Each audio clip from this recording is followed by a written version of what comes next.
Magandang araw kaibigan, ako si Ryan para sa Landas ng Pag-asa. Ang ating ebanghelyo ngayong araw ay hango sa Matthew chapter 25 verse 14 to 30.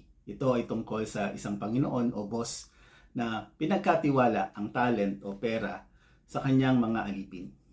Tatlong punto kaibigan na nais ko sana na mapag-usapan natin ngayong araw. Una, binibigyang diin ng ebanghelyo ang kahalagahan ng wastong pangangasiwa ng mga biyaya na o talento na pinagkaloob sa atin ng ating Diyos. Ang mga tao na ginagamit ng wasto ang mga biyayang bigay sa atin ng Diyos ay gagantimpalaan, habang ang magpapabaya ay mapaparusahan.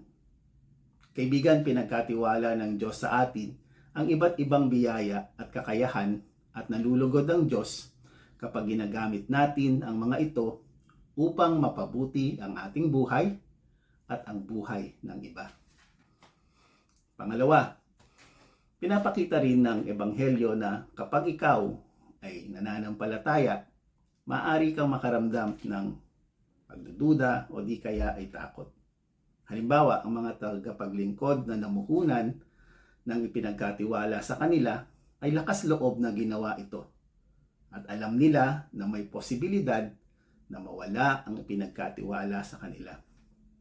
Ito ay kasalungat ng desisyon ng isa sa kasama nila na binaon na lamang sa lupa ang ipinagkatiwala sa kanya sa takot na mawala ito.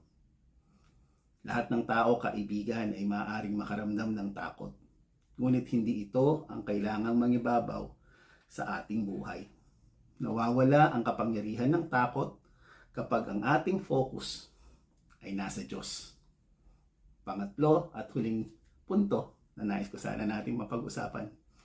Sa katapusan ng ebanghelyo, ang Panginoon ay bumalik upang malaman kung paano ginamit ang pera na pinagkatiwala niya. Ito ay nagsisilbing paalaala na tayo ay may pananagutan sa ating mga desisyon at kung paano natin ginamit ang pinagkatiwala sa atin ng Diyos. Bawat talento at biyaya ng Panginoon ay dapat gamitin ng wasto. Hindi mahalaga kung gaano karami ang mayroon tayo. Ngunit kung paano natin ginamit o ginagamit kung ano ang mayroon tayo.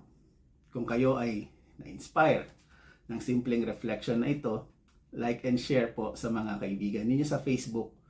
Maaari din po ninyo kaming mapanood o mapakinggan sa YouTube, Instagram at Spotify. God bless po.